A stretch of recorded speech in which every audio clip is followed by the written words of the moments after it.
बंदी छोड़ सतगुरु रामपाल जी परमेश्वर जी की जय हो। सत्साई भाई और बहनों, बहुत बड़ी दया, बहुत बड़ी मेहर पूज्य गुरुदेव भगवान की, परमेश्वर रामपाल जी की, जिनके शुभ आशीर्वाद से, विशेष आशीर्वाद से पुस्तक मानवता का गिरता हास तथा विकास, इसके ऊपर वीडियो बनाने की श्रृंखला जारी है। भाई और बहनों, ये पुस्तक मानवता का गिरता हास तथा विकास सन 2014 बरवाला कांड से पहले लिखी गई थी। इस पुस्तक के ऊपर राष्ट्रीय समाज सेवा समिति का ठप्पा लगा हुआ है। ये पुस्तक चाहे राष्ट्रीय समाज सेवा समिति वालों ने लिखी हो, चाहे परम पूज्य सतगुरु रामपाल जी ने लिखी हो, आप और हमने पूज्य गुरुदेव भगवान के द्वारा दिए गए तत्व ज्ञान आधार से केवल निष्कर्ष निकालना है। आज इस पुस्तक के ऊपर हमारा तीसरे नंबर का वीडियो है। वीडियो शुरू करने से पहले पूज्य गुरुदेव भगवान का जयकारा लगाएंगे, उनका आशीर्वाद प्राप्त करेंगे। बंदी छोड़ सतगुरु रामपाल जी परमेश्वर जी की जय हो। परमपिता परमात्मा, सारी सृष्टि के सर्जनहार, कुल मालिक, असंख्य ब्रह्मांडों के स्वामी, जगत गुरु, तीनों लोकों में प्रवेश करके सबका धारण पोषण करने वाले राजाधीराज, आत्माधार, नाथों के नाथ, देवों के देव महादेव, सर्वेश्वर महेश्वर मृत्युंजय, अजरो अमर, आदि अनादि सनातनी प्रभु, जगत पिता जगदीश्वर, श्री श्री 1008 की उपाधि के वास्तविक अधिकारी, अकाल मूरत शब्द स्वरूपी राम वासुदेव, सर्वगतम ब्रह्म, परम पूज्य, प्रथम पूज्य, परम संत, परम पुरुष, परम धनी, परम दयालु, सत्य कबीर, हक्का कबीर, अल्लाहु कबीर, अल्लाहु अकबर, बाखबर, अल्लाह ताला, जगत के तारणहार, जगत के मुक्तिदाता, जगत के जगन्नाथ, हारे के सहारे, हिंदुओं के राम, मुसलमानों के अल्लाह, सिखों के वाहिगुरु, ईसाइयों के मसीह, दया के सागर दयानिधि, करुणा के सागर करुणानिधि, स्वयंभू परिभू, संकट मोचन, कष्ट हरण, मंगल करण,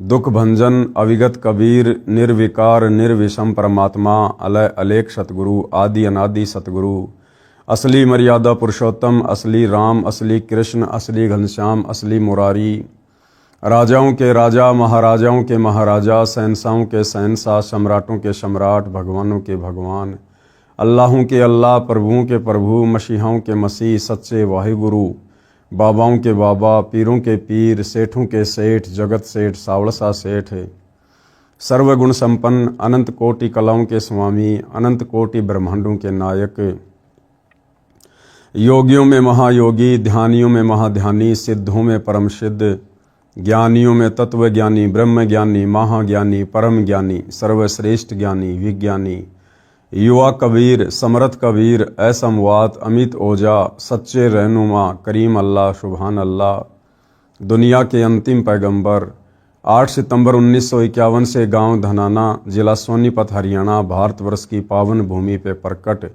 रियल कल की भगवान श्री नारायण साकार हरि, श्री बाबा साहेब, नूर अनंत परमात्मा, सच्चे दरवेश, सच्चे बाखबर, संत श्रोमणी सतगुरु रामपाल जी परमेश्वर जी के चरण कमल में साध संगति से जुड़े हुए देश विदेश से आप और हम सभी सत्सेवक भाई बहनों का अनंत कोटि दंडवत प्रणाम।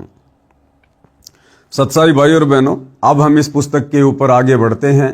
राष्ट्रीय समाज सेवा समिति वालों ने, जो राष्ट्रीय समाज सेवा समिति सन 2010 में काल प्रेरणा से संत रामपाल जी परमेश्वर जी की आज्ञा के विरुद्ध बरवाला कांड जैसी घटना को जन्म देने के लिए सतलोक आश्रम बरवाला में सतगुरु रामपाल जी परमेश्वर जी के भाई के द्वारा, उनके नालायक बच्चों के द्वारा बनाई गई थी। जिस राष्ट्रीय समाज सेवा समिति में सैकड़ों की संख्या में सतलोक आश्रम से जुड़े हुए लोग शामिल थे, और आगे चलकर उसी राष्ट्रीय सेवा समिति ने अपनी मनमानी करते हुए जजों के खिलाफ 3 पुस्तकें लिखकर उनको बंटवाकर जजों को भड़काया और बरवाला कांड जैसी घटना को जन्म दिलवाया। तो आगे क्या कुछ लिखा जा रहा है, आप और हमने केवल निष्कर्ष निकालना है। नाम कौन से राम का जपना है। गीता जी के अध्याय 15 का श्लोक नंबर 16, द्वो इमो पुरुषों लोके क्षर च अक्षर एवं च क्षर सर्वाणी भूतानि कूटस्थ अक्षर उच्चते। अनुवाद, इस संसार में दो प्रकार के भगवान हैं, नाशवान और अविनाशी। कौन से संसार में? सतलोक को छोड़कर सतलोक के नीचे जो 7 संग ब्रह्मांड इस अक्षर पुरुष के हैं और इस काल का जो 21 ब्रह्मांड है, इनमें दो प्रकार के भगवान विशेष तौर पर प्रचलित हैं। एक तो ये क्षर पुरुष हो गया जो कि नाशवान है, दूसरा अक्षर पुरुष जिसको अविनाशी कहा जाता है, परंतु ये पूर्णतया अविनाशी नहीं है। और ये संपूर्ण भूत प्राणियों के शरीर तो नाशवान और जीव आत्मा अविनाशी कहा जाता है।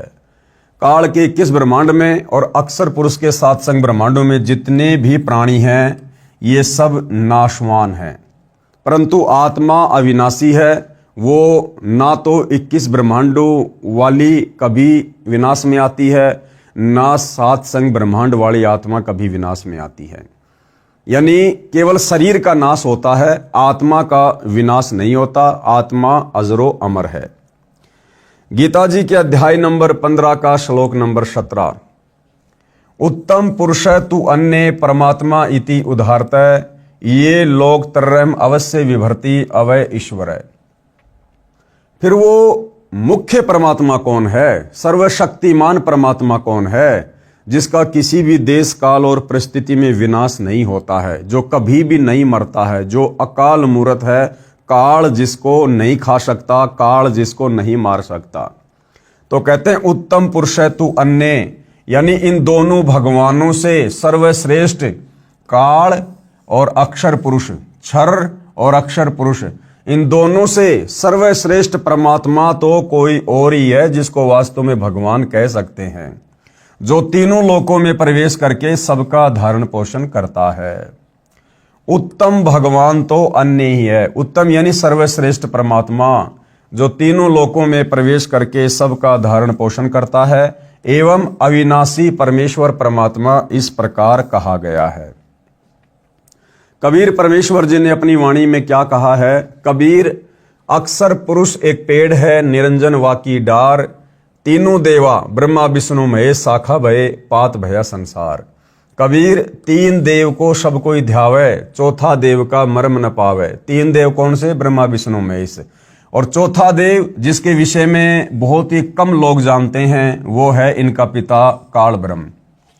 चौथा छोड़ पंचम ध्यावे, परमात्मा कहते हैं इस चौथे काल को भी छोड़ दो, इसकी भक्ति से भी मोक्ष नहीं है। 5वें का ध्यान धरो। 5वां कौन? कबीर परमात्मा, उत्तम पुरुष, परम अक्षर ब्रह्म। कहे कबीर सो हमरे आवे, यानी वो आत्मा फिर सतलोक को जाती है। कबीर, 3 गुणन की भक्ति में भूल पड़े संसार। 3 गुण कौन? रजगुण ब्रह्मा, सतगुण विष्णु, तमोगुण शंकर। कहते हैं तीनों की भक्ति में पूरा संसार भूला हुआ है, इनके अलावा किसी को भगवान ही नहीं मानता। कबीर, 3 गुणन की भक्ति में भूल पड़े संसार, कहे कबीर निज नाम बिन कैसे उतरे पार। कबीर, ओंकार नाम काल का ये करता मत जान, साचा शब्द कबीर का पर्दा माही पहचान। कबीर, 3 लोक सब राम जपत है, जान मुक्ति को धाम, रामचंद्र वशिष्ठ गुरु किया, तिन कही सुनायो नाम। कबीर, राम कृष्ण अवतार है, इनका नाही संसार, जिन साहब संसार किया, सो किनु न जनन्या नार। यानी जिस परमेश्वर ने सारे संसार की रचना की है, उसको जन्म देने में कोई भी माता सक्षम नहीं है, यानी वो परमात्मा अजन्मा है, स्वयंभू है। कबीर, 4 भुजा के भजन में भूल पड़े सब संत। 4 भुजा वाले भगवान कौन? ब्रह्मा विष्णु महेश। कबीरा, सुमरे तासु को जाके भुजा अनंत। कबीर परमेश्वर अपने आप को छुपाते हुए कह रहे हैं कि हम तो उस भगवान की पूजा करते हैं, उसकी साधना करते हैं जिसकी अनंत भुजा हैं। कबीर, वशिष्ठ मुनि से तत्वेता ज्ञानी, शोध कर लगन धरे, सीता हरण मरण दशरथ को बन बन राम फिरे। कबीर, समुद्र पाट लंका गए, सीता को भरतार, ताही अगस्त मुनि पी गयो, इनमें कौन करतार। कबीर, गोवर्धन श्री कृष्ण जी उठाया, द्रोगणागिरी हनुमंत, शेष नाग सब सृष्टि उठाई, इनमें कौन भगवंत। गरीब दुर्वासा कोपे तहां, समझ न आई नीच, 56 कोटि यादव कटे, मची रुधिर की कीच। गरीब काटे बंधन विपत में कठिन किया संग्राम, चीनो रे नर प्राणियों गरुड़ बड़ो के राम। कबीर कहे चित चेत हूँ शब्द करो निर्वार, श्री रामचंद्र को करता कहते हैं भूल पड़े संसार। कबीर जिन राम कृष्ण निरंजन किया, सो तो करता न्यार, अंधा ज्ञान न बूझ ही कहे कबीर विचार। कबीर तीन गुणन ब्रह्मा विष्णु महेश की भक्ति में भूल पड़े संसार, कहे कबीर निज नाम बिना कैसे उतरो पार। आगे सतगुरु रामपाल जी परमेश्वर जी के द्वारा एक शब्द बनाया गया है, युद्ध जीत कर पांडव खुशी हुए अपार, इंद्रप्रस्थ की गद्दी पर युधिष्ठिर की सरकार। यानी महाभारत के युद्ध में विजय प्राप्त करने के बाद में पांडवों की खुशी का कोई ठिकाना नहीं रहा और उनके सबसे बड़े भाई युधिष्ठिर को हस्तिनापुर की यानी दिल्ली की राजगद्दी पर बैठा दिया गया। एक दिन अर्जुन पूछता सुन कृष्ण भगवान, एक दिन श्री कृष्ण जी से अर्जुन जी ने पूछा, एक बार फिर सुना दियो वो निर्मल गीता ज्ञान, कि हे भगवान आपने महाभारत के युद्ध में जो गीता जी का ज्ञान सुनाया था, आप मुझे एक बार फिर से वो ज्ञान सुना दीजिए। घमासान युद्ध के कारण भूल पड़ी है मोहे, यानी उस समय युद्ध में जो घमासान मचा हुआ था, जो हाहाकार मचा हुआ था, मैं आपके उस निर्मल ज्ञान को भूल चुका हूं, ढंग से नहीं सुन पाया। और ज्यों का त्यों कहना भगवन तनिक न अंतर होए। श्री कृष्ण जी से अर्जुन ने कहा कि जैसा आपने गीता जी के समय मुझे ज्ञान सुनाया था वैसा का वैसा ही सुनाना। ऋषि मुनि और देवता सबको रहे तुम खाए, इनको भी नहीं छोड़ा आपने, रहे तुम्हारा ही गुण गाए। अर्जुन कह रहा कि मैंने महाभारत में जब आपका विराट रूप देखा तो मैं देख रहा हूं कि जो लोग आपकी पूजा कर रहे हैं, ऋषि महात्मा मुनि संतजन, आप तो उनको भी खा रहे थे। जो आप ही की पूजा कर रहे थे, आप ही का गुणगान कर रहे थे, आपने तो उनको भी नहीं छोड़ा। कृष्ण बोले अर्जुन से ये गलती क्यों कीन, ऐसे निर्मल ज्ञान को भूल गया बुद्धिहीन। अब श्री कृष्ण जी अर्जुन को दोष दे रहे हैं कि तूने महाभारत के समय उस ज्ञान को याद क्यों नहीं रखा, तू बड़ा बुद्धिहीन है, तू बड़ा श्रद्धाहीन है। क्योंकि भाई और बहनों, अर्जुन समझ रहा था कि महाभारत में श्री कृष्ण जी ही मुझे उपदेश दे रहे हैं, परंतु उस समय श्री कृष्ण जी का केवल शरीर था। उस शरीर में काल प्रेत वश प्रवेश करके सारा का सारा ज्ञान बोल रहा था। तो ना तो वो ज्ञान अच्छे से अर्जुन को ध्यान में रहा, और अब श्री कृष्ण जी कह रहे हैं कि मुझे भी ध्यान नहीं है भाई, मुझे भी भूल पड़ गई है, अब मुझे भी कुछ याद नहीं, भूल पड़ी निदान, ज्यों का त्यों उस गीता का मैं नहीं कर सकता गुणगान। क्योंकि वो ज्ञान श्री कृष्ण जी ने बोला ही नहीं था, इसलिए गुणगान कैसे कर सकता है। स्वयं श्री कृष्ण जी को याद नहीं और अर्जुन को धमकावे, बुद्धि काल के हाथ है चाहे त्रिलोकी नाथ कहावे। ज्ञानहीन प्रचार का ज्ञान कथे दिन रात, जो सर्वे को खाने वाला कहे उसी की बात। सब कहें भगवान कृपालु है कृपया करे दयाल, जिसकी सब पूजा करे वह स्वयं कहे मैं काल। मारे खावे सबको वह कैसा कृपाल, कुत्ते गधे सुअर बनावे है फिर भी दीन दयाल। बाइबल वेद कुरान है जैसे चांद प्रकाश, सूरज ज्ञान कबीर का करे तिमर का नाश। रामपाल साची कहे करो विवेक विचार, सत नाम व सार नाम यही मंत्र है सार। कबीर हमारा राम है वो है दीन दयाल, संकट मोचन कष्ट हरण गुण गावे रामपाल। शब्द संत रामपाल जी महाराज द्वारा रचित। ब्रह्मा विष्णु शिव है तीन लोक प्रधान, अष्टंगी इनकी माता है और पिता काल भगवान।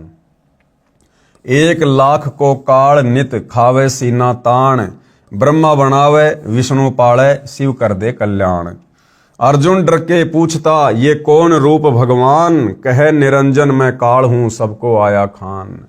ब्रह्म नाम इसी का है वेद करें गुणगान, जन्म मरण 84 ये इसका संविधान।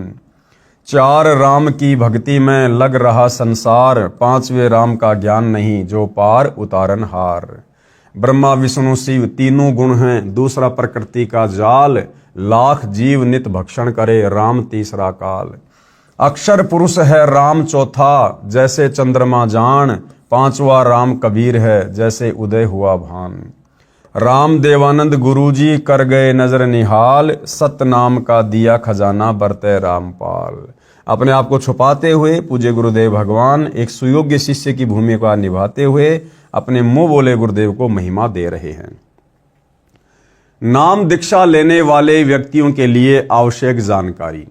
अब सतगुरु रामपाल जी परमेश्वर जी से उपदेश लेने से पहले आप लोगों ने किन किन मर्यादाओं का विशेष तौर पर पालन करना होता है। जिन मर्यादाओं का पालन ना करने के कारण या इनमें से कोई भी मर्यादा भंग होने के कारण नाम से प्राप्त होने वाला लाभ साधक को नहीं मिलेगा। इसीलिए गुरुदेव भगवान बार बार अपने सत्संगों में जिक्र करते हैं, हमें समझाते हैं कि बच्चों, नाम दीक्षा लेने से पहले इस ज्ञान की गहराई में जाओ। जल्दबाजी बिल्कुल भी मत करो।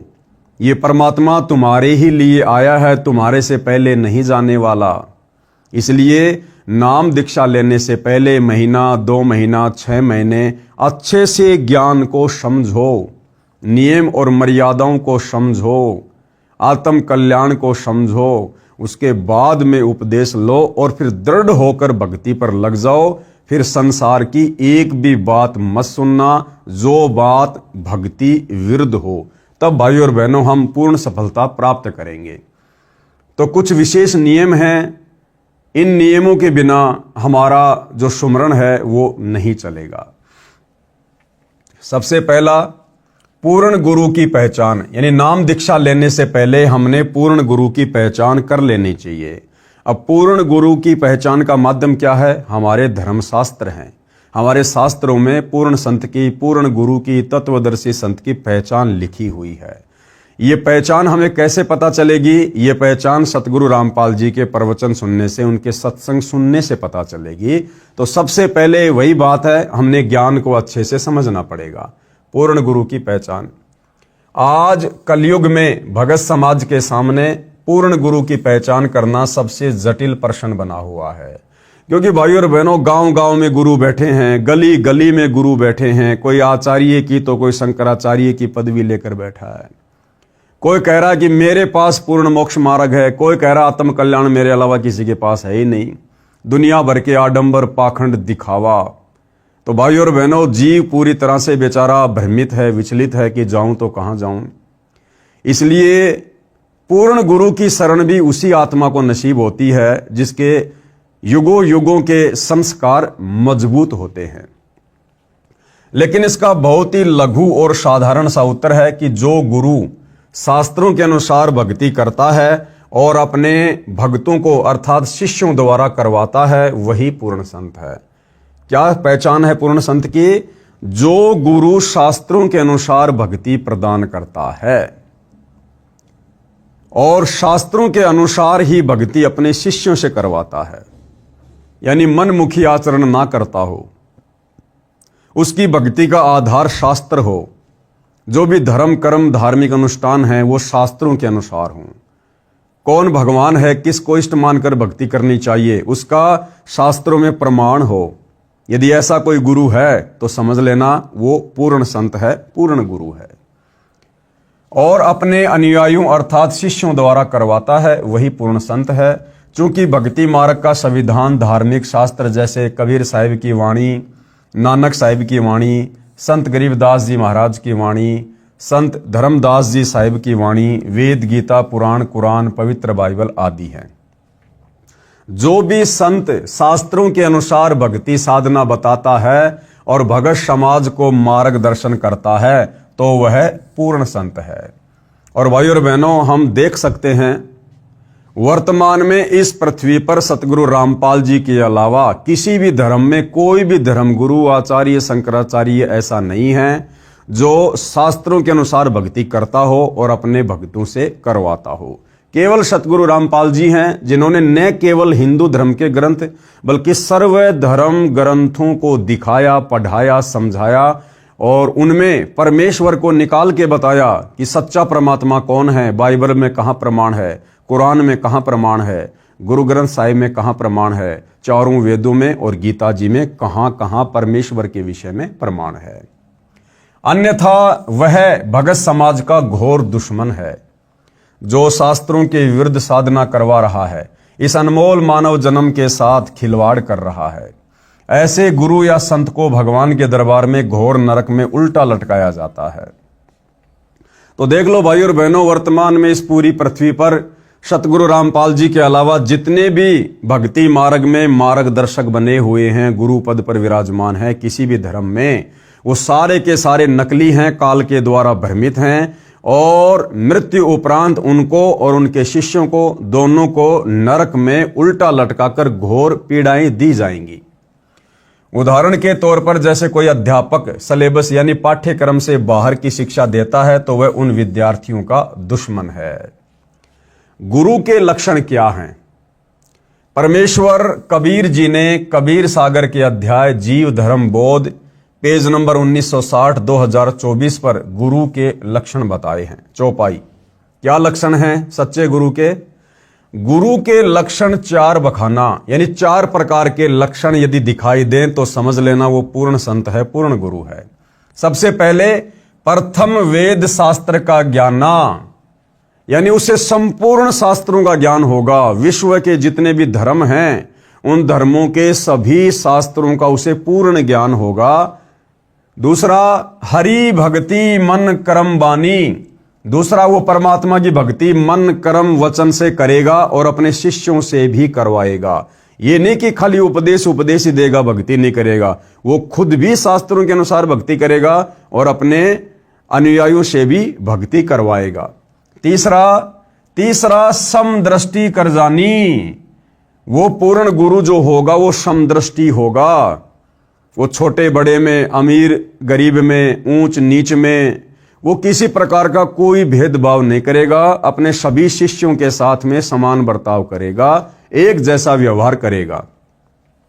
चौथा वेद विधि सब कर्मा, और उसकी भक्ति का जो आधार होगा, जो धार्मिक अनुष्ठान होंगे, जो पूजा पाठ होगी, वो वेद शास्त्रों के अनुसार होगी, अपनी तरफ से वो नहीं बताएगा। तो ये 4 प्रकार के लक्षण पूर्ण गुरु के शास्त्रों में बताए गए हैं। यह 4 गुरु गुण जानो मर्मा। भावार्थ, जो गुरु अर्थात परमात्मा कबीर जी का कृपा पात्र दास गुरु पद को प्राप्त होगा, उसमें 4 गुण मुख्य होंगे। अब देखो भाई और बहनों, यहां पर सतगुरु रामपाल जी अपने आप को छुपाते हुए आप और हम तक ये ज्ञान पहुंचा रहे हैं। छुपा कैसे रहे स्वयं को? ये स्वयं ही कबीर परमेश्वर होते हुए अपने आप को कबीर जी का कृपा पात्र संत बता रहे हैं। भाई और बहनों, आप परम तुच्छ बुद्धि के नादान प्राणी हैं। हम लोग सत्य को बड़ी देर से स्वीकार करते हैं। हमारी तुच्छ बुद्धि को देखते हुए सतगुरु रामपाल जी ने स्वयं कबीर होते हुए भी अपने आप को कबीर जी का दास बताकर ही ज्ञान प्रचार किया है। अन्यथा आप और हमारे मन में ना जाने कितने प्रकार के विक्षेप पैदा हो जाएं कि भाई ये भगवान कैसे हो गया, ये कबीर कैसे हो गया, कबीर जी तो 650 साल पहले आए थे, संत रामपाल जी तो अभी अभी इन्होंने जन्म लिया है, फला है, दिखना है। हमारे अंदर 100 प्रकार के विक्षेप गुरुदेव के प्रति उत्पन्न हो जाएंगे, और यदि गुरु के प्रति मन में कोई विक्षेप आ गया उपदेश लेने के बाद, तो उस भगत की भक्ति फिर सफल नहीं होती। तो परमेश्वर जी ने अपने आप को छुपाते हुए और अधिकतर एक गुरु की भूमिका करते हुए आप और हम तक ये ज्ञान पहुंचाया है। लेकिन अब आप और हमने समझना होगा कि ये स्वयं साक्षात पूर्ण ब्रह्म परमेश्वर हैं।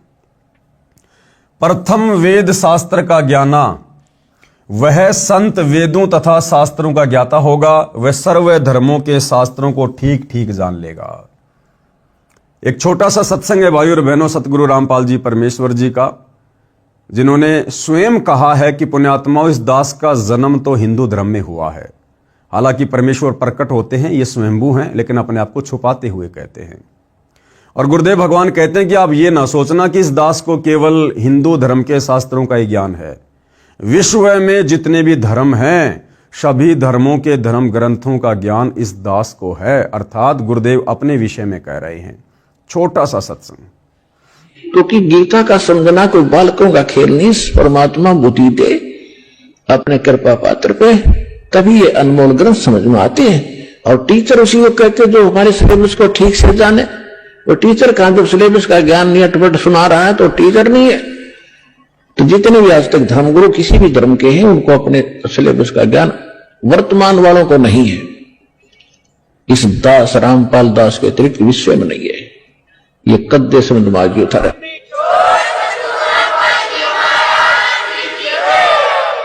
और दास को पूरे विश्व के जितने ग्रंथ है सबका जानकारी है, एक की नहीं। क्योंकि हमारा जन्म तो हिंदू धर्म में हुआ, केवल हिंदू धर्म के शब्द ग्रंथ नहीं, पूरे विश्व के जितने भी धर्म ग्रंथ हैं सबकी जानकारी दास को दी है कबीर भगवान ने, उस परमात्मा। इस बात को भाइयों और बहनों और अच्छे से समझने के लिए हम आदरणीय गरीबदास जी के सदग्रंथ साहिब का उदाहरण भी ले सकते हैं। आदरणीय गरीबदास जी ने 24,000 वाणियों से युक्त सूक्ष्म वेद की रचना की, जिसको सदग्रंथ साहिब कहते हैं, अमर ग्रंथ कहते हैं।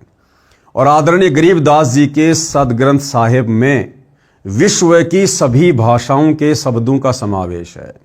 यानी विश्व में जितने भी देश हैं और उनमें जो भाषाएं बोली जाती हैं, सभी भाषाओं का समावेश आदरणीय गरीबदास जी के सदग्रंथ साहिब में है। और भाइयों और बहनों, वर्तमान में उस सदग्रंथ साहिब का अनुवाद कौन कर रहा है, खोलकर उसके ऊपर व्याख्या कौन कर रहा है, सदग्रंथ साहिब का खुलासा विश्व में पहली बार किसने किया? सतगुरु रामपाल जी ने किया, जिसमें विश्व के सभी देशों की भाषाओं का समावेश है। तो भाइयों और बहनों, ये कौन कर सकता है? स्वयं परमेश्वर ही कर सकते हैं। जिन्होंने वो सदग्रंथ साहिब लिखा है, वही महापुरुष उसका खुलासा कर सकता है। तो आदरणीय गरीबदास जी के रूप में भी स्वयं कबीर परमात्मा ही थे, और आज उस सदग्रंथ साहिब का जो महापुरुष खुलासा कर रहा है, वह महापुरुष भी स्वयं साक्षात कबीर भगवान ही है, जो हमारे पूज्य गुरुदेव जी के नाम से धरती पर प्रकट हैं। तो इससे हमारा संशय समाप्त हो जाना चाहिए। हम सतगुरु रामपाल जी को मात्र एक कबीर परमात्मा का भेजा हुआ दास या उनका अवतार या उनकी कोई विशेष आत्मा समझने की भूल ना करें। ये साक्षात ही पूर्ण ब्रह्म परमेश्वर हैं। तो सबसे पहली क्या पहचान है? वह संत वेदों तथा शास्त्रों का ज्ञाता होगा, वह सर्व धर्मों के शास्त्रों को ठीक ठीक जानेगा। दूसरा लक्षण, दूसरा हरि भक्ति मन कर्म बानी, वह केवल ज्ञान ही नहीं सुनाएगा, वह स्वयं भी परमात्मा की भक्ति मन कर्म वचन से करेगा। तीसरे समदृष्टि कर जानी, तीसरा लक्षण क्या होगा? वह समदृष्टि होगा, सर्व अनुयायियों के साथ समान व्यवहार करेगा, वह समदृष्टि वाला होगा। आप देखते हैं कि आश्रम में सर्व श्रद्धालुओं को एक समान खाना पीना, एक समान बैठने का स्थान संत रामपाल जी के द्वारा माता पिता बहन भाई बच्चे जब कभी आश्रम में आते हैं, साधारण भगत की तरह आश्रम में रहते हैं। संत रामपाल जी तक तो ये बात ठीक है भाई और बहनों, क्योंकि वे तो समदृष्टि हैं, पूर्ण गुरु हैं। लेकिन वर्तमान में उनकी गैर हाजिरी में ये राष्ट्रीय समाज सेवा समिति वाले, संत रामपाल जी के परिवार वाले, ये भाई और बहनों भगत समाज के साथ में समदृष्टि वाला व्यवहार नहीं कर रहे हैं। आजकल हरियाणा में जगह जगह सतगुरु रामपाल जी के मान सम्मान में जो कार्यक्रम आयोजित हो रहे हैं, आप जी देख सकते हैं भाई और बहनों, बेचारी आम संगत किस प्रकार से नीचे जमीन पर बैठाई जा रही है। और जो सतगुरु रामपाल जी के परिवार वाले हैं, उनके बेटा बेटी भाई बंधु रिश्तेदार हैं, उनके पोते नाती हैं, या उनके जो रिश्तेदार हैं, इन राष्ट्रीय समाज सेवा समिति वालों के द्वारा किस प्रकार उन लोगों को स्टेज के पास बढ़िया बढ़िया सोफों पर बैठाया जाता है। आप जी देख सकते हैं इस वीडियो में सतगुरु रामपाल जी के परिवार वाले, उनके घर के जितने भी सदस्य हैं, उनके रिश्तेदार हैं, जो मुख्य लोग हैं, वो सभी लोग इन कार्यक्रमों में सोफों पर बैठे हुए, सोफों पर, और बेचारी आम संगत नीचे बैठी हुई है।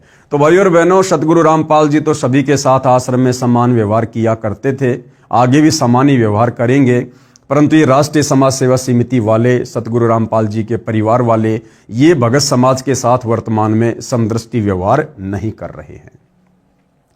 चौथा लक्षण क्या है? चौथा, वेद विधि सब कर्मा, अर्थात चौथा लक्षण गुरु का बताया है कि वह संत वेदों में वर्णित भक्ति विधि अनुसार साधना अर्थात प्रार्थना, स्तुति, यज्ञ, अनुष्ठान तथा मंत्र बताएगा।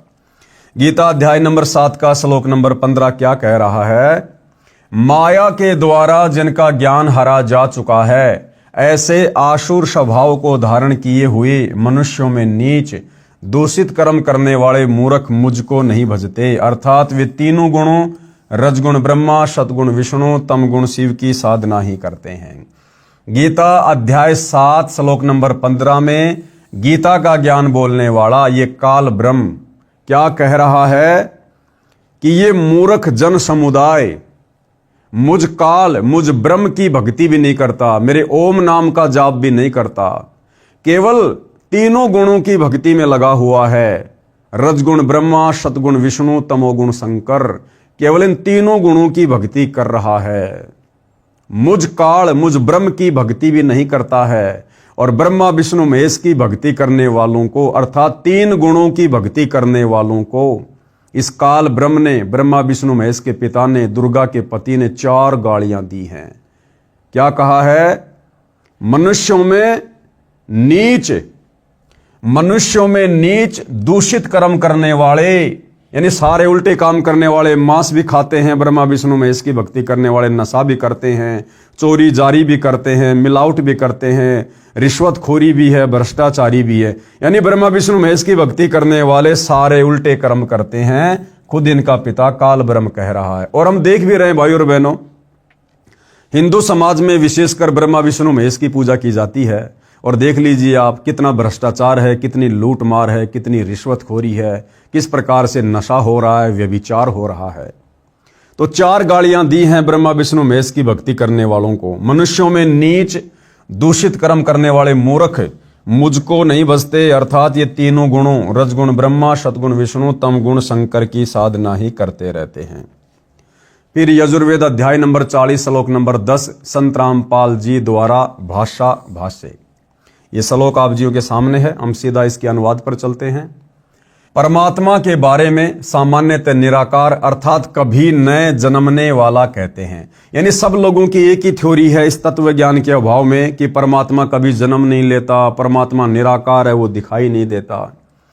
दूसरे आकार में अर्थात जन्म लेकर अवतार रूप में आने वाला कहते हैं। कुछ लोग कह देते हैं कि भाई वो भगवान ब्रह्मा विष्णु महेश के रूप में या फिर राम कृष्ण के रूप में अवतार लेकर आ जाता है, साकार रूप में आ जाता है।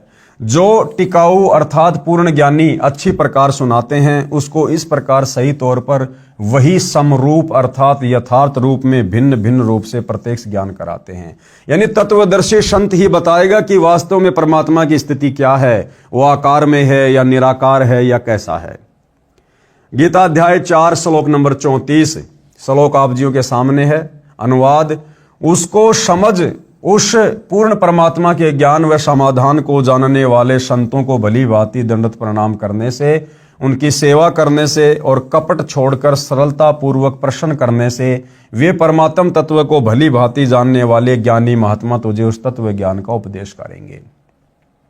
अब वो परमात्मा कौन है, कैसा है, कहाँ रहता है, कैसे मिलता है, कैसे उसके लोक में जाया जा सकता है, इन तमाम प्रकार की बातों की जानकारी गीता अध्याय 4 श्लोक नंबर 34 में गीता ज्ञान देने वाला काल ब्रह्म कह रहा कि अर्जुन, उस तत्वदर्शी संत की खोज कर, परमात्म तत्व को जानने वाले उस तत्वदर्शी संत को भली भांति दंडवत प्रणाम कर, उसको प्रसन्न कर।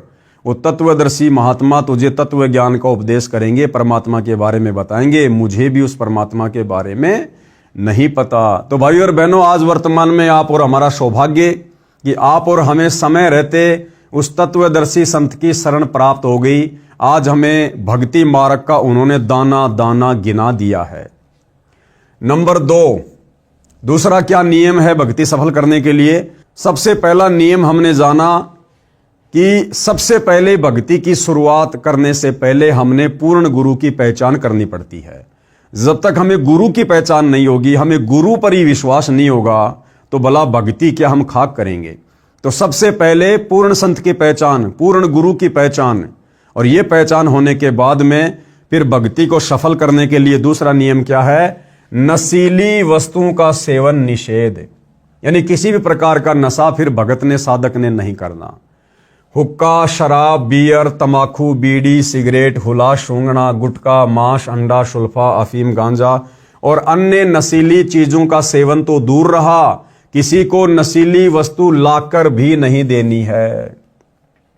संत रामपाल जी से उपदेश लेने के बाद यदि देश का प्रधानमंत्री भी आपसे आकर कहे कि भाई पवन दास, मुझे सिगरेट पीनी है, मुझे बीड़ी पीनी है, धूम्रपान करना है, मुझे एक माचिस की तिल्ली दे दे, तो आप क्या करोगे? हाथ जोड़ लोगे कि मान्यवर, मैं परम पूज्य सतगुरु रामपाल जी का शिष्य हूं और भैया मैं तो अपनी आत्मा का कल्याण करवाने के लिए सत भक्ति कर रहा हूं, और हमारे गुरुदेव भगवान की तरफ से नशा करना या नशा करने वाले का सहयोग करना पूर्णतया निषेध है, मना है। मान्यवर, ये गलती, ये महाअपराध मैं नहीं कर सकता। अब देश का प्रधानमंत्री कहे कि भाई पवन दास, मैं तुझे अपनी प्रधानमंत्री की गद्दी दे दूंगा, बस तू मुझे एक माचिस की तिल्ली दे दे, मुझे सिगरेट पीनी है, तो हाथ जोड़ के ये कहना कि मान्यवर, प्रधानमंत्री की गद्दी तो बहुत छोटी है, यदि हमें कोई सारे संसार की भी गद्दी दे दे, पूरी पृथ्वी का राज्य दे दे, या फिर देवताओं के राजा इंद्र का राज्य दे दे, या ब्रह्मा विष्णु महेश की पदवी पे बैठा दे, या 21 ब्रह्मांड का कोई राज्य दे दे, तो भी मान्यवर हम ऐसा महाअपराध अब नहीं करने वाले तत्व ज्ञान होने के बाद। तब भाई और बहनों, हमारी भक्ति सफल होगी। बंदी छोड़ गरीबदास जी महाराज इन सभी नशीली वस्तुओं को बहुत बुरा बताते हुए अपनी वाणी में कहते हैं कि सुरापान मदमाशाहारी, गमन करे भोगे पर नारी, 70 जन्म कटत हैं सीसम, साक्षी साहिब है जगदीशम। नशा करने वालों को, मांस खाने वाले को कितना पाप है। गरीबदास जी क्या कह रहे हैं? सुरापान यानी नशा करने वाले, शराब पीने वाले, और मदमांसाहारी यानी मांस भक्षण करने वाले, और गमन करे भोगे पर नारी, और जो दूसरी की स्त्री के साथ, दूसरों की स्त्री के साथ में जो दुष्कर्म करते हैं, कहते हैं 70 जन्म लगातार उनके सिर कटते हैं। कभी कसाई उसको, जब वो मुर्गे की योनि में होगा, बकरी की योनि में होगा, अन्य किसी जानवर की योनि में होगा, तो उसके सिर काटे जाएंगे। या सैनिक होगा तो दूसरी सेना लड़ाई झगड़े में उसका सिर काटेगी बॉर्डर पर, या वैसे आपसी लड़ाई झगड़े में लोगों की हत्या हो जाती है, तलवार से एक दूसरे के शीश काट दिए जाते हैं। इस प्रकार से दुर्गति को प्राप्त होगा वो व्यक्ति, जो व्यक्ति इस प्रकार के कुकर्म करता है, किसी भी प्रकार का नशा करता है, मांस आहार करता है, दूसरी की स्त्री के साथ में गमन करता है, यानी पर स्त्री के साथ में दुराचार करता है। कहते 70 जन्म लगातार उसके सिर कटेंगे, साक्षी साहिब है जगदीशम। गरीबदास जी कहते हैं कि परमात्मा इस बात के साक्षी हैं। पर द्वारा स्त्री का खोले, 70 जन्म अंधा हो डोले। पर द्वारा यानी दूसरों की बहन बेटी के साथ, स्त्री के साथ में जो गलत कर्म करता है, भले ही दोनों की सहमति से वो कार्य हो रहा है, और यदि सामाजिक दृष्टि से वो सही नहीं है, जैसे इस काललोक में पति पत्नी के संबंधों को मान्यता समाज ने दी हुई है, यदि किसी व्यक्ति ने अपनी पत्नी के अलावा किसी दूसरे की स्त्री के साथ में, और उस स्त्री के सहयोग से, उसकी सहमति से भी यदि उसने दुष्कर्म किया, तो भी परमेश्वर की नजर में वो दुराचार है, व्यभिचार है। उस व्यक्ति को भी वही सजा मिलेगी जो परमात्मा के विधान में है। तो कहते पर द्वारा स्त्री का खोले, यानी दूसरों की स्त्री के साथ में, बहन बेटी के साथ में जो व्यक्ति दुष्कर्म करता है, शारीरिक संबंध बनाता है, 70 जन्म अंधा हो डोले। लगातार 70 जन्म अंधे का पावेगा, इंसान बनकर या अन्य योनियों में गधा कुत्ता सुअर बनकर लगातार 70 जन्म अंधे के प्राप्त करेगा। और मदिरा पीवे कड़वा पानी, मदिरा यानी शराब, शराब पीने वाले के साथ क्या होगा? 70 जन्म कुत्ते के जानी, स्वान यानी कुत्ता। शराब पीने वाले व्यक्ति के लगातार 70 जन्म कुत्ते के होंगे। गरीब हुक्का हरदम पीवते, लाल मिलावे धूर। क्या कह रहे हैं गरीबदास जी कि जो व्यक्ति हमेशा तंबाकू सेवन करते हैं, नशा करते हैं, हुक्का पीते हैं, क्योंकि जिस समय गरीबदास जी ये वाणियां लिखवा रहे थे उस समय केवल हुक्का ही था, ये बीड़ी सिगरेट वगैरह नहीं हुआ करती थी। वर्तमान में बीड़ी सिगरेट आ गई। तो तंबाकू का मतलब होता है जितने भी प्रकार के नशे हैं जो तंबाकू से संबंधित हैं, बीड़ी हो, सिगरेट हो, ये सब हुक्के के अंतर्गत आते हैं। तो कहते हैं जो व्यक्ति हमेशा नशा करता है, बीड़ी तंबाकू सिगरेट पीता है, वो लाल मिलावे धूर, यानी ये जो मनुष्य शरीर है एक लाल है, बहुत कीमती है, इसको मिट्टी में मिला रहा है और इसमें संशय है नहीं जन्म पिछले सूर। और जो व्यक्ति बार बार कहने पर भी नशा करना नहीं छोड़ता है, हुक्का तमाकू बीड़ी सिगरेट पीना नहीं छोड़ता है, तो गरीबदास जी कहते हैं वो तो पिछले जन्म में सूअर की योनि से आया है। क्योंकि सूअर की क्या आदत होती है, हमेशा गंदगी में नाक रगड़ना। और वर्तमान में मनुष्य जन्म प्राप्त करके भी जो व्यक्ति समझाने से भी नहीं समझता और नशा करता है, तो वो व्यक्ति पिछले जन्म में सूअर था, जो सूअर की योनि से वर्तमान में मनुष्य योनि में आया है, जो आदत उसको वर्तमान में भी लगी हुई है। गरीब 100 नारी जारी करे सुरापान शोबार, एक चिलम हुक्का भरे डूबे काली धार। 100 नारी जारी यानी एक औरत के साथ संबंध बनाने से कितना पाप है, 70 जन्म लगातार उसके सिर कटेंगे। और यदि 100 स्त्रियों के साथ में लगातार दुष्कर्म करे तो कितना दोष है उसको। ऐसे ही एक व्यक्ति जो नशा करता है उसको कितना नुकसान है, और जो व्यक्ति 100 बार शराब पी ले उसको कितना नुकसान होगा। कहते हैं इतना नुकसान एक बार किसी को हुक्का भरने वाले को है, किसी को बीड़ी पीने में, तमाकू पीने में, हुक्का पीने में, सिगरेट पीने में सहयोग करने वाले को इतना दोष लगता है। अब सोचो भाई और बहनों, तमाकू बीड़ी सिगरेट पीने वाले का क्या हसर होगा। जब भरने वाले को, सहयोग करने वाले को इतना दोष बताया है, तो हुक्का शराब पीने वाले को कितना नुकसान होगा, उसका तो बेड़ा गर्क बताया परमात्मा ने। गरीब सूर गऊ को खात है भक्ति बिहूने राड, भांग तमाकू खा गए सो चावत है हाड़। गरीब भांग तमाकू पीव ही सुरापान से हेत, गोश्त मिट्टी खाए कर जंगली बने प्रेत। गरीब पान तमाकू चाव ही नास नाक में देत, सो तो ईराने गए ज्यों भड़बूजे का रेत। गरीब भांग तमाकू पीव ही गोश्त गला कबाब, मोर मृग को भकत हैं देंगे कहां जवाब। तीसरा नियम क्या बताया है भक्ति को सफल करने के लिए, तीर्थ स्थानों पर जाना निषेध है। भाई और बहनों, आप जियों ने पुस्तक हिंदू साहिबान नहीं समझे गीता वेद पुराण, आप जियों ने तीर्थों के विषय में, धामों के विषय में अच्छे से जान लिया होगा, पहचान लिया होगा कि इन तीर्थों की स्थापना कैसे हुई थी और इन तीर्थ स्थानों पर जाने से हमें लाभ है या फिर हानि है। तो सतगुरु रामपाल जी से उपदेश लेने के बाद भगत ने तीर्थों पर परमात्मा प्राप्ति के लिए या फिर लाभ प्राप्ति के लिए बिल्कुल भी नहीं जाना होता है। किसी प्रकार का कोई व्रत नहीं रखना, कोई तीर्थ यात्रा नहीं करनी, न कोई गंगा स्नान आदि करना, न किसी अन्य धार्मिक स्थल पर नहाने या दर्शनों के लिए जाना है। किसी मंदिर व इष्ट धाम में पूजा व भक्ति के भाव से नहीं जाना कि इस मंदिर में भगवान है। भगवान कोई पशु तो है नहीं कि उसको पुजारी जी ने मंदिर में बांध रखा है, भगवान तो कण कण में व्यापक है। ये सभी साधनाएं शास्त्रों के विरुद्ध है।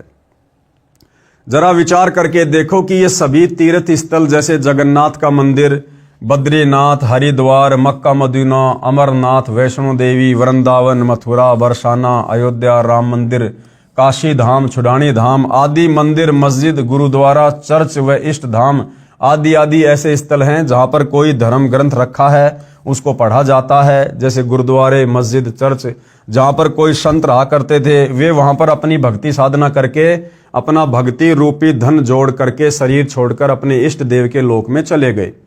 उसके बाद उनकी याद को ताजा तथा प्रमाणित रखने के लिए वहां पर मंदिर, धर्मशाला आदि बनवा दी, ताकि उनकी याद बनी रहे और हमारे जैसे तुच्छ प्राणियों को प्रमाण मिलता रहे कि हमें ऐसे ही कर्म करने चाहिए जैसे कि इन महान आत्माओं ने किए। ये सभी धार्मिक स्थल हम सभी को यही संदेशा देते हैं कि जैसे भक्ति साधना इन नामी संतों ने की है, ऐसी ही आप करो। इसके लिए आप इसी तरीके से साधना करने वाले व बताने वाले संतों को तलाश करो और फिर जैसा वे कहें वैसा ही करो। लेकिन बाद में इन स्थानों की पूजा प्रारंभ हो गई, जो कि बिल्कुल व्यर्थ है और शास्त्रों के विरुद्ध है।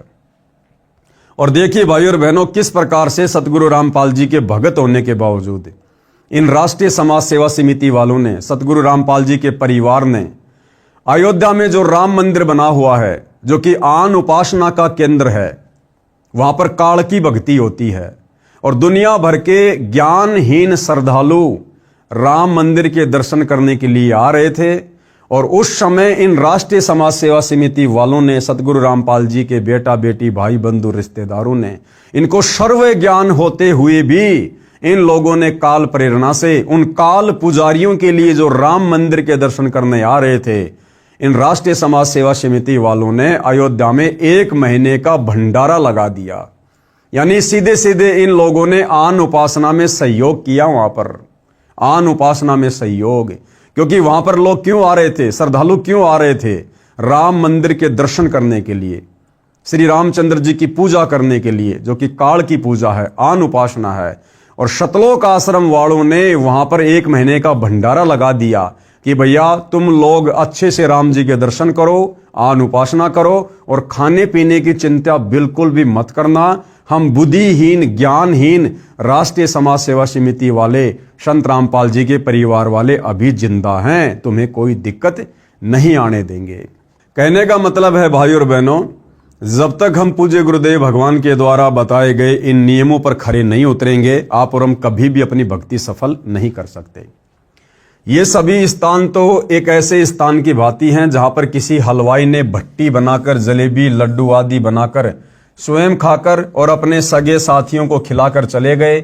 उसके बाद उस स्थान पर न तो वह हलवाई है और ना ही मिठाई है, फिर तो वहां केवल भट्टी ही है। वह न तो हमारे कोई मिठाई बनाना सिखा सकती है और ना ही हमारा पेट भर सकती है।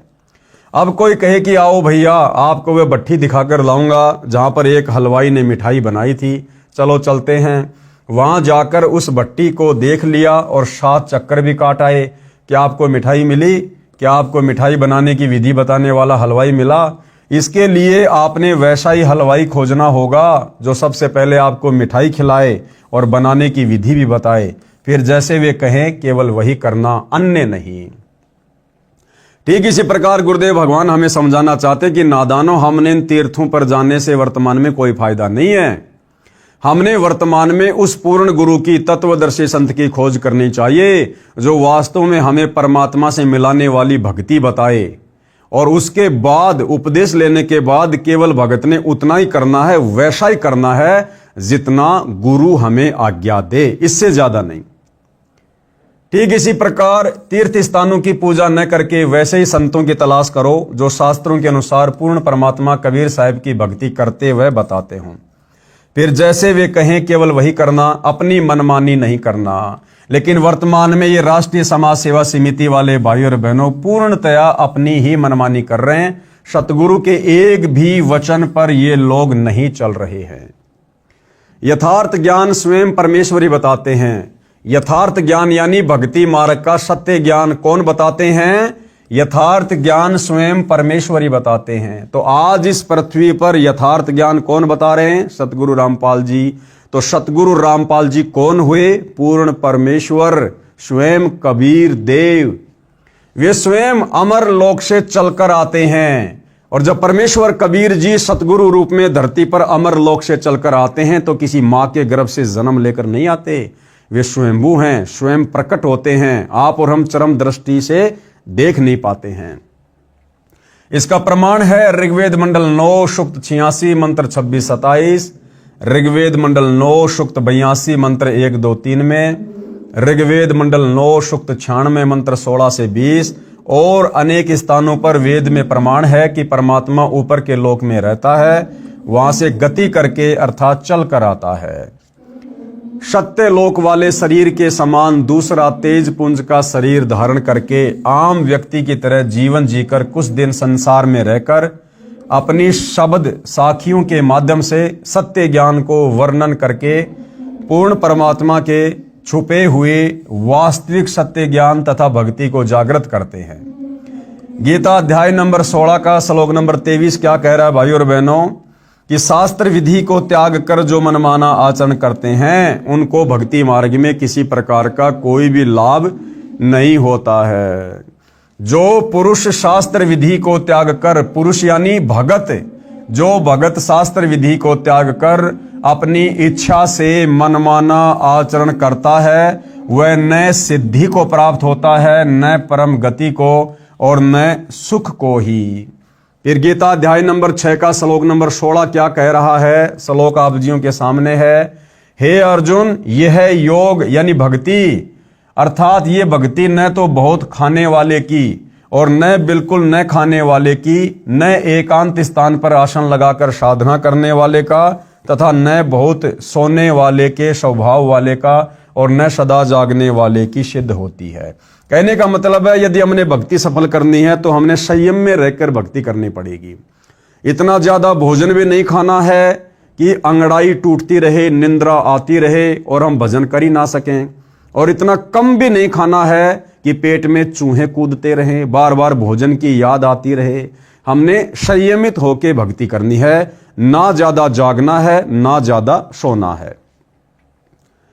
गुरुदेव कहते पूजे देवी धाम को शीस हलावे जो, गरीब दास साची कहें हद काफिर है वो। कबीर गंगा काठे घर करे पीवे निर्मल नीर, मुक्ति नहीं हरिनाम बिन सतगुरु कहें कबीर। कबीर तीर्थ कर कर जगमुआ उड़े पानी नहाय, राम ही नाम ना जप्या काल घसीटे जाए। गरीब पीतल ही का थाल है पीतल ही का लोटा, जड़ मूर्त को पूजते आवेगा टोटा। गरीब पीतल चमचा पूजिए जो थाल परोसे, जड़ मूर्त किस काम की मत रहो भरोसे। कबीर पर्वत पर्वत में फिरया कारण अपने राम, राम सरीखे जन मिले जिन सारे सब काम। चौथा नियम क्या है भाइयों और बहनों? पितर पूजा निषेध। सतगुरु रामपाल जी से उपदेश लेने के बाद में हमने पितर पूजा, समाधि पूजा बिल्कुल भी नहीं करनी है। पितर पूजा निषेध। किसी प्रकार की पितर पूजा, श्राद्ध निकालना आदि कुछ नहीं करना है। भगवान श्री कृष्ण जी ने भी इन पितरों की व भूतों की पूजा करने से साफ साफ मना किया है।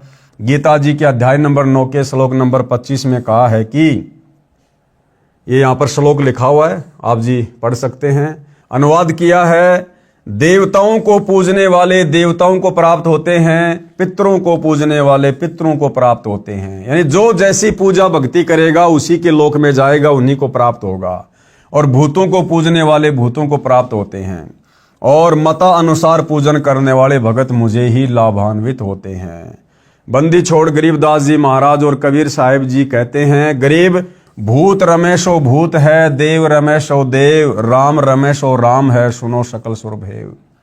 और इन सतलोक आश्रम वालों ने, राष्ट्रीय समाज सेवा समिति वालों ने, संत रामपाल जी के बेटा बेटी भाई बंधु रिश्तेदारों ने, जिस समय रोहतक के पैरावर में परशुराम की जयंती थी, सतलोक आश्रम धनाना से 700 हरियाणा रोडवेज की बसों में लगभग 40 से 50 हजार भक्तों को बैठाकर परशुराम की जयंती में छोड़ दिया गया। अब भैया परशुराम जी वर्तमान में कौन है, क्या है, कहां है, ये तो परमात्मा का विधान बताएगा। परशुराम जी को शत भक्ति थोड़ा ना किया करते थे, काल साधना किया करते थे। मरने के बाद वो पितर बने, वो पितर लोक में चले गए। सीधा सीधा गुरुदेव भगवान ने कबीर सागर से दिखा दिया, और कबीर सागर के सरलार्थ में अपने कर कमल से लिख दिया कि परशुराम वर्तमान में पितरलोक में है, पितरलोक में।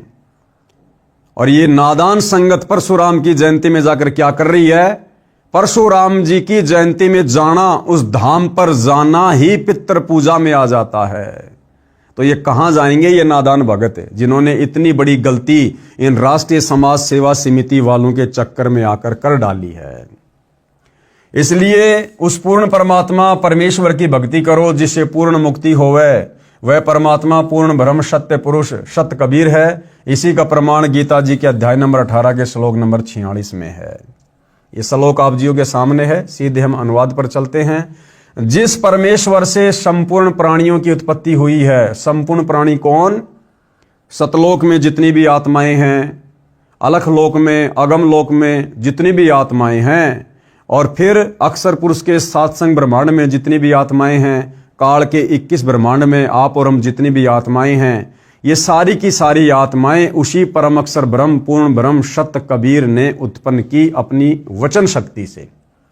जिस परमेश्वर से संपूर्ण प्राणियों की उत्पत्ति हुई है और जिससे यह समस्त जगत व्याप्त है और जिससे पूरी सृष्टि चलायमान है, उस परमेश्वर की अपने स्वाभाविक कर्मों द्वारा पूजा करके, स्वाभाविक कर्म कौन से?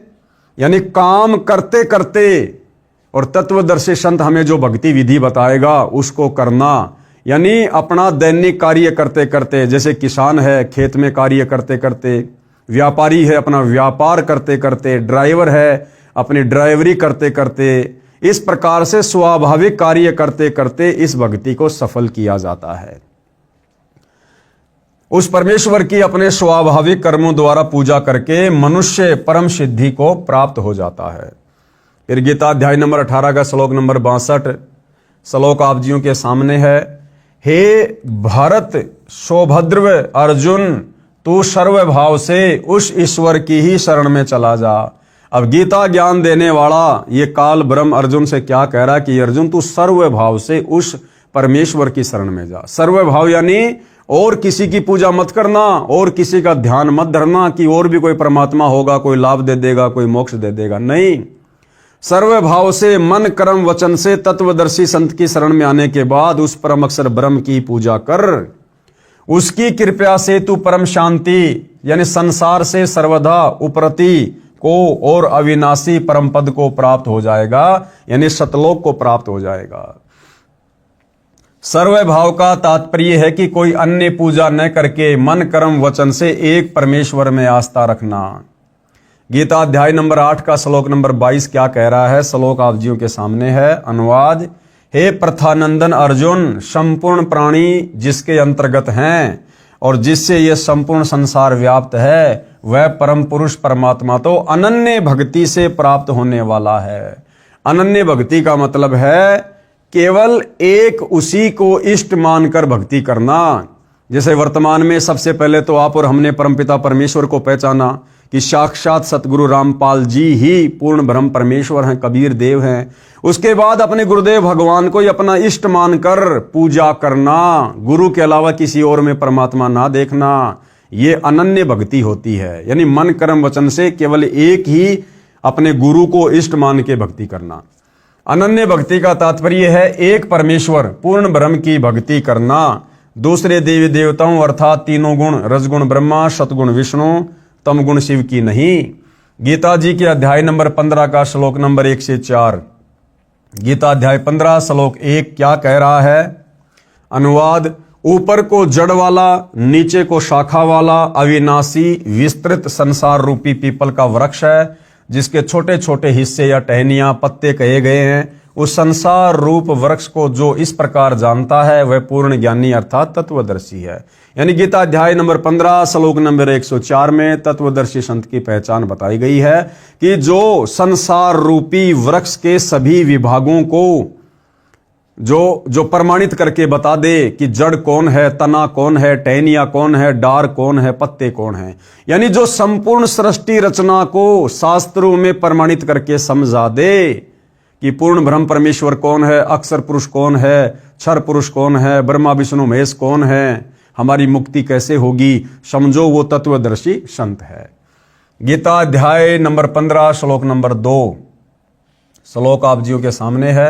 अनुवाद, उस वृक्ष की नीचे और ऊपर, उस वृक्ष की यानी सृष्टि रचना की, संसार रूपी वृक्ष की नीचे और ऊपर तीनों गुणों ब्रह्मा रजगुण विष्णु सतगुण शिव तम गुण रूपी फैली हुई विकार काम क्रोध मोह लोभ अहंकार रूपी कोपल डाली ब्रह्मा विष्णु शिव ही जीव को कर्मों में बांधने की जड़ें अर्थात मूल कारण हैं तथा मनुष्य लोक स्वर्ग नरक और पृथ्वी लोक में नीचे 84 लाख योनियों में ऊपर व्यवस्थित किए हुए है।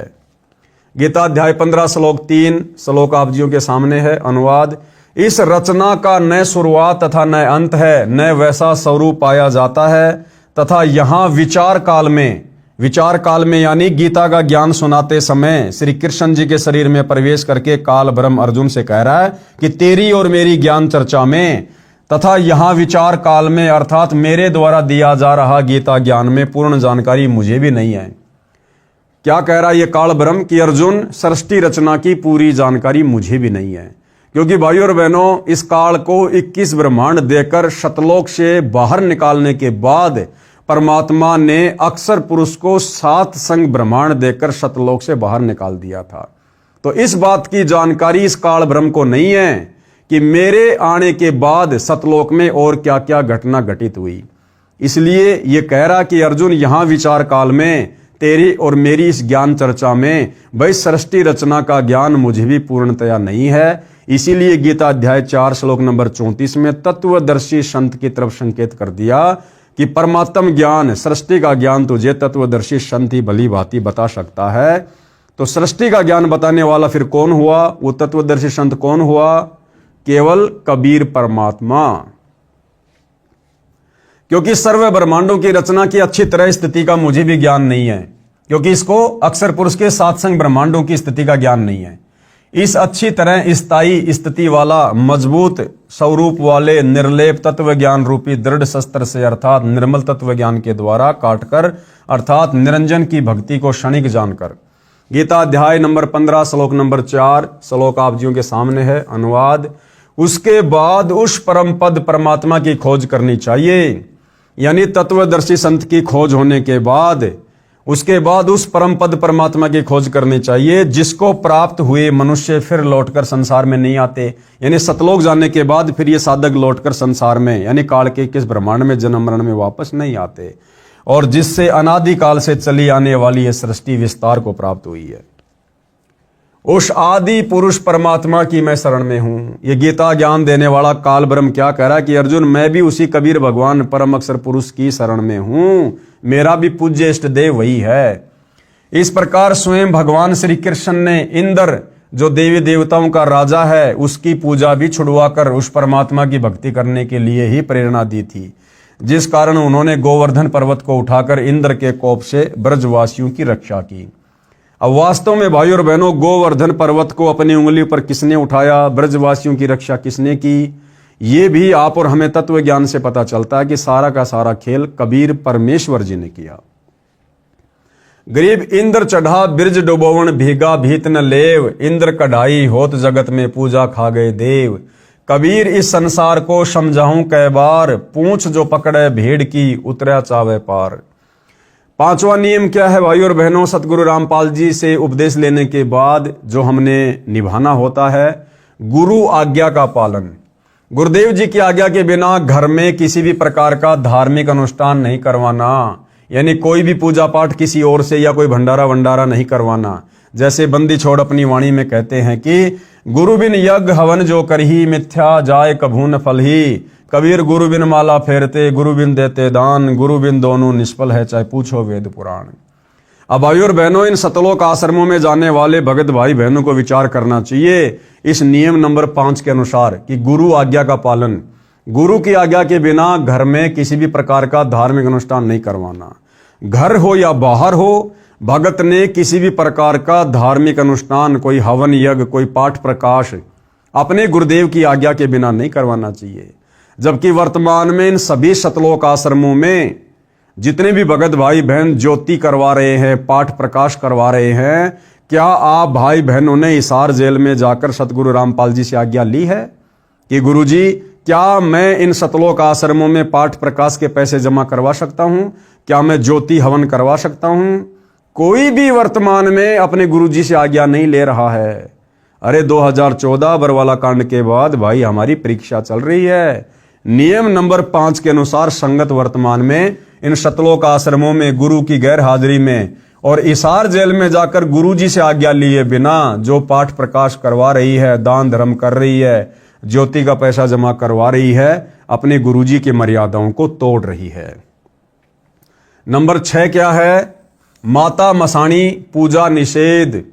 आपने खेत में बनी मंडी या किसी खेड़े आदि की या किसी अन्य देवता की समाधि नहीं पूजनी। समाध चाहे किसी की भी हो, बिल्कुल नहीं पूजनी। भैया फिर अयोध्या में क्यों गए भंडारा कराने? राष्ट्रीय समाज सेवा समिति वाले संत रामपाल जी के बेटे, उनका भाई अयोध्या में श्री राम मंदिर के निमित्त काल पुजारियों के लिए 1 महीने का भंडारा क्यों किया? ये समाधि पूजा में आता है, मंडी पूजा में आता है। परशुराम की जयंती में सतलोक आश्रम धनाना से लगभग 50,000 भक्तों को क्यों ले जाकर बैठा दिया गया? परशुराम की जयंती का मतलब है समाधि पूजना, मंडी पूजना। तो भाई और बहनों, संगत की वर्तमान में सतलोक आश्रम वालों के द्वारा बुरी तरह से मर्यादा तोड़वाई जा रही है। अन्य कोई उपासना नहीं करनी है, यहां तक कि तीनों गुणों ब्रह्मा विष्णु शिव की मनमाने मंत्रों से पूजा नहीं करनी है। गुरुजी इन देवताओं की यथार्थ शास्त्र अनुकूल साधना करवाते हैं, केवल गुरुजी के बताए अनुसार ही करना है। यानी जो प्रथम मंत्र हमें गुरुदेव भगवान देते हैं उनमें ब्रह्मा विष्णु महेश के यथार्थ मंत्र हैं, केवल हमने उसी विधि से भक्ति करनी है। गीता अध्याय नंबर 7 का श्लोक नंबर 15, जिसमें तीनों गुणों की भक्ति करने वाले को यह काल ब्रह्म 4 गालियां दे रहा है।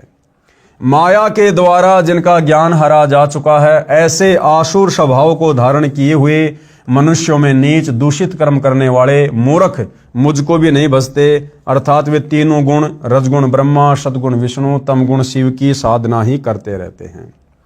कबीर माई मसाणी सेठ शीतला भैरव भूत हनुमंत, पई परमात्मा उनसे दूर है जो इनको पूजनते। कबीर 100 वर्ष गुरु की सेवा, एक दिन आन उपासी, वो अपराधी आत्मा पड़े काल की फांसी। गुरु को तजे भजे जो आना, ता पशुओं को फोकट ज्ञाना। 7वां नियम क्या है सतगुरु रामपाल जी की भक्ति को सफल करने के लिए? संकट मोचन कबीर साहिब है। कर्म कष्ट होने पर कोई अन्य इष्ट देवता की या माता मसाणी आदि की पूजा कभी नहीं करनी है, न किसी प्रकार की पूजा पढ़वानी है। केवल बंदी छोड़ कबीर साहिब को पूजना है, यानी अपने गुरुदेव भगवान की ही पूजा करनी है, जो सभी दुखों को हरने वाले संकट मोचन हैं। इस प्रकार शास्त्र अनुकूल साधना से हुए लाभ देखें इसी पुस्तक के पेज नंबर 118 पर। सामवेद संख्या नंबर 822, उतारचिक अध्याय 3, खंड नंबर 5, श्लोक नंबर 8, संत रामपाल जी द्वारा भाषा भाष्य। ये श्लोक आप जियों के सामने है, हिंदी अनुवाद। सनातन अर्थात अविनाशी कबीर परमेश्वर हृदय से चाहने वाले, श्रद्धा से भक्ति करने वाले भगत आत्मा को 3 मंत्र उपदेश देकर पवित्र करके जन्म व मृत्यु से रहित करता है। तो वर्तमान में भाइयों और बहनों, हमें ये तीनों प्रकार के मंत्र कौन दान कर रहे हैं? सतगुरु रामपाल जी। तो कौन हुए सतगुरु रामपाल जी? कबीर परमेश्वर तथा उसके प्राण अर्थात जीवन श्वासों को जो संस्कारवश अपने मित्र अर्थात भगत के गिनती के डाले हुए होते हैं, उनको अपने भंडार से पूर्ण रूप से बढ़ाता है। यानी वो परमात्मा सच्ची साधना करने वाले साधक की उम्र भी बढ़ाता है, जिस कारण से परमेश्वर के वास्तविक आनंद को अपने आशीर्वाद प्रसाद से प्राप्त करवाता है। कबीर देवी देव ठाडे भये हमको ठोर बताओ, जो मुझ कबीर को पूजे नहीं उसको लूटो खाओ। कबीर काल जो पीसे पीसना, जोरा है पणिहार, ये 2 असल मजदूर हैं सतगुरु के दरबार। आगे नियम नंबर 8, यानी सतगुरु रामपाल जी की भक्ति यदि आपने सफल करनी है तो 8 नंबर नियम को भी भली भांति निभाना पड़ेगा। अनावश्यक दान निषेध, यानी फालतू में हमने कहीं भी जाकर दान धर्म नहीं करना है। भाई और बहनों, एक भी नियम ये सतलोक आश्रम वाले संगत को फॉलो नहीं करने दे रहे।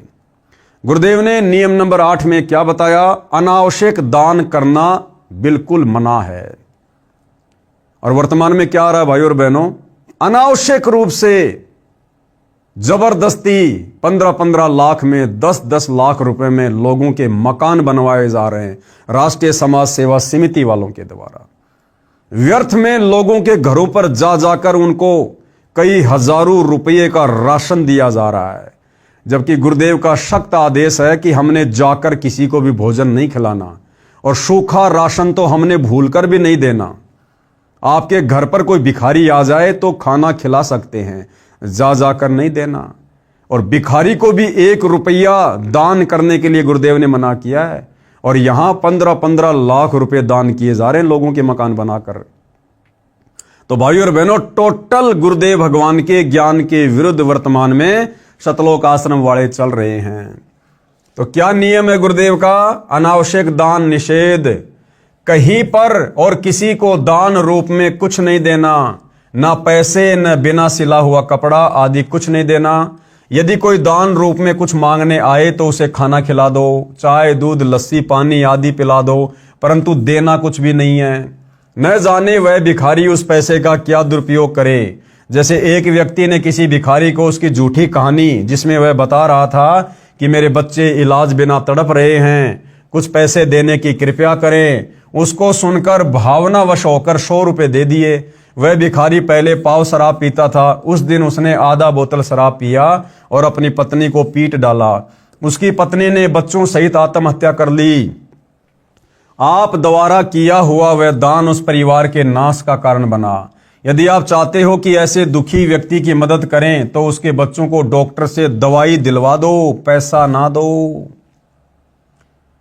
अब भाई और बहनों, मान लीजिए ये सतलोक आश्रम वाले अन्नपूर्णा मुहिम के तहत ये लोगों के मकान बनवा रहे हैं। 15 लाख रुपए का मकान बनवा दिया, अगले को सुपुर्द कर दिया। अब भाई और बहनों, वो व्यक्ति भगत तो है नहीं, कल को ना जाने उसके मन में क्या दोष आ जाए, कोई दूसरा व्यक्ति उसको लालच दे दे कि भैया ये मकान तू मेरे को दे दे, देख पास में मेरा एक दूसरा मकान है, मैं तुझे वो मकान भी दे दूंगा, साथ में मैं तुझे 5 लाख रुपए और दे दूंगा। तो भाई उसका तो फ्री में मकान बना है, वो तो दूसरी जगह जाके रह लेगा और 5 लाख रुपए ले लेगा और उसके बाद वो ना जाने क्या क्या दुरुपयोग करेगा। उनके घरों में जो कई हजारों रुपए का सूखा राशन डाला जा रहा है, क्या गारंटी है वो अपने घर में काम लेगा? वो किसी भी दुकान वाले को औने पौने दाम में बेचकर भी आ जाएगा, शराब पी लेगा, गुटखा बीड़ी पी लेगा, कुछ भी कर सकता है, क्योंकि गुरु का वचन है। भगत कभी भी गुरु से ज्यादा शाना नहीं हो सकता। लेकिन यहां इन राष्ट्रीय समाज सेवा समिति वालों ने अपनी शानपत का प्रयोग किया, अपनी चतुराई का प्रयोग किया और गुरु के इस वचन नंबर 8 को उन्होंने तोड़ दिया। कबीर गुरु बिन माला फेरते, गुरु बिन देते दान, गुरु बिन दोनों निष्फल है, पूछो वेद पुराण। नंबर 9, नियम नंबर 9, झूठा खाना निषेध। ऐसे व्यक्ति का झूठा नहीं खाना है जो शराब, मांस, तमाकू, अंडा, बियर, अफीम, गांजा आदि का सेवन करता है। नियम नंबर 10, सतलोक गमन, देहांत के बाद क्रियाक्रम निषेध। यानी जिस प्रकार वर्तमान में किसी व्यक्ति के मरने के बाद में दुनिया भर के कर्मकांड किए जाते हैं, पाखंड पूजा की जाती है, वो हम भक्तों ने फिर नहीं करनी है। यदि परिवार में किसी की मौत हो जाती है तो चिता में अग्नि कोई भी दे सकता है, यानी चिता को अग्नि भगत भी लगा सकता है। घर का या अन्य तथा अग्नि प्रज्वलित करते समय मंगलाचरण बोल दें, यानी चिता को आग लगाते समय मंगलाचरण बोल सकते हैं। उसके फूल आदि कुछ नहीं उठाने। यदि उस स्थान को साफ करना अनिवार्य है तो उन अस्थियों को उठाकर स्वयं ही किसी स्थान पर चलते पानी में बहा दें या फिर अपने खेत या आंगन में मिट्टी में दबा सकते हैं। पहले की तरह गंगा जी में नहीं जाना अस्थियां लेकर। उस समय मंगलाचरण उच्चारण कर दें। ना पिंड आदि भरवाने हैं, ना 13 माही, ना 6 माही, ना बरसोदी, पिंड कुछ नहीं भरवाने तथा श्राद्ध आदि कुछ नहीं करना है। किसी भी अन्य व्यक्ति से हवन आदि नहीं करवाना है। संबंधी तथा रिश्तेदार आदि जो शोक व्यक्त करने आए हैं उनके लिए कोई भी एक दिन नियुक्त करें। उस दिन प्रतिदिन करने वाला नित्य नियम करें, ज्योति जागृत करें, फिर सभी को खाना खिलाएं। यदि आपने उसके मरने वाले के नाम पर कुछ धर्म करना है तो अपने गुरुदेव जी की आज्ञा लेकर बंदी छोड़ गरीबदास जी महाराज की अमृतमयी वाणी का अखंड पाठ करवाना चाहिए। यदि पाठ करवाने की आज्ञा ना मिले तो परिवार के उपदेशी भगत 4 दिन या 7 दिन घर में एक अखंड ज्योत देसी घी की जलाएं तथा ब्रह्म गायत्री मंत्र प्रतिदिन 4 बार करें तथा 3 या 1 बार के मंत्र का दान संकल्प सतलोकवासी को करें। अब भाइयों और बहनों देखो, ये हमारी परीक्षा के लिए है, ये हमारी परीक्षा के लिए है। यहां क्या कह रहे हैं गुरुदेव भगवान कि जो भगत मर गया है वो सतलोक चला गया है। अब यदि हम चाहें तो उसके नाम की ज्योत जला सकते हैं और हम जो मंत्र कर रहे हैं प्रतिदिन, कुछ मंत्र हम उसको संकल्प कर दें जो सतलोक चला गया। किसको? 1 बार के मंत्र का दान संकल्प सतलोकवासी को कर दें।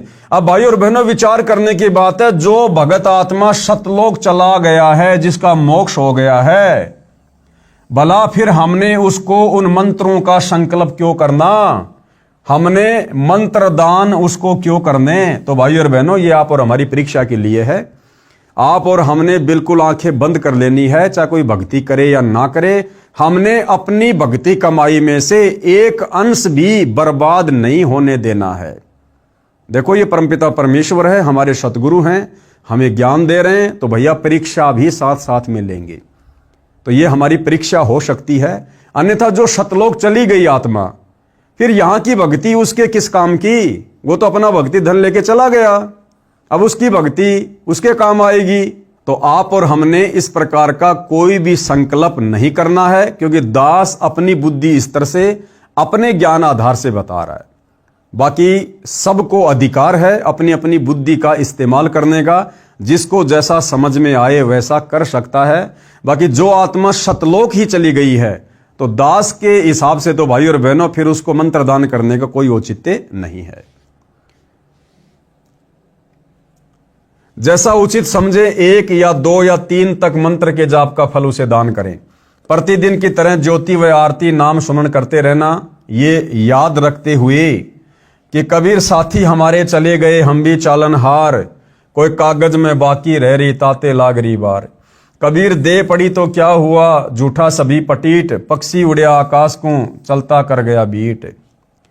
अब आगे भाई और बहनों कर्मकांड के विषय में कुछ बातें हैं जो पूज्य गुरुदेव भगवान हमें इस पुस्तक से समझा रहे हैं कि नाम उपदेश लेने के बाद में भगत ने तो कर्मकांड किसी भी प्रकार का करना ही नहीं है। अगर किया तो तुरंत आपकी मर्यादा खंडित होगी और उस नाम से मिलने वाला लाभ तत्काल बंद हो जाएगा। तो ये कर्मकांड क्या है, समाज में किस प्रकार से फैले हुए हैं, तो उस कर्मकांड के विषय में एक सत्य कथा गुरुदेव भगवान आप और हमें समझाने का प्रयत्न कर रहे हैं। लेकिन भाई और बहनों इसके ऊपर चर्चा हम अगले वीडियो में करेंगे। आज केवल इतना ही। आगे परमेश्वर हमें फिर से सेवा का मौका दें, सेवा का मौका मिलेगा, आपकी सेवा में हाजिर होंगे। तब तक गुरुदेव भगवान हम सबको आज्ञा दें, आशीर्वाद दें, हमारा मार्गदर्शन करें। बंदी छोड़ सतगुरु रामपाल जी परमेश्वर जी की जय हो।